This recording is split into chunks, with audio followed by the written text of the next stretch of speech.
Aksident në qendër të qytetit, makina u përplas me shatërvanin, humbin jetën 3 20-vjeçar.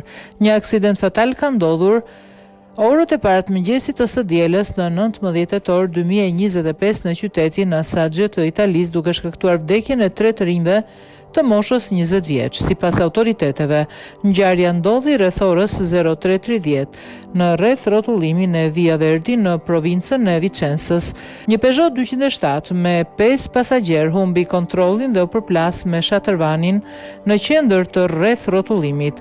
Përplasja rezultoi vdekje prurse për 3 prej tyre, të cilët humbën jetën në vendngjarje. Viktimat ishin banor të komunave Luciana Conco dhe Creazo. 2 të rinj të tjerë të moshës 21 vjeç u plagosën, njëri ndodhet në gjendje kritike në spitalin e Bassano del Crapa me dëmtime të rënda në kokë e trup, ndërsa tjetri ka marrë lëndime të lehta. Hetimet paraprake nga pamjet dhe kamerat e sigurisë tregojnë se automjeti udhëtonte me shpejtësi të lartë. Kaloi një ishull trafiku pa respektuar përparsinë, goditi një shenjë rrugore dhe më pas u përplas me shatërvanin.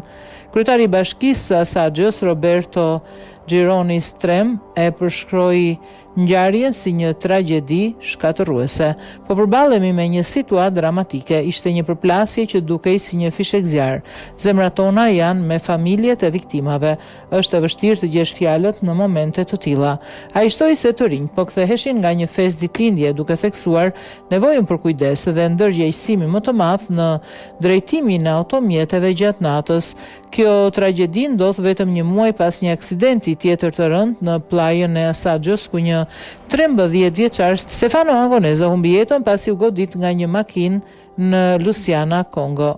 Komuniteti lokal është në zi, ndërsa thirrjet për forcimin e masave të sigurisë rrugore janë shtuar në mënyrë të ndjeshme për të shmangur humbje të tjera të jetëve të reja.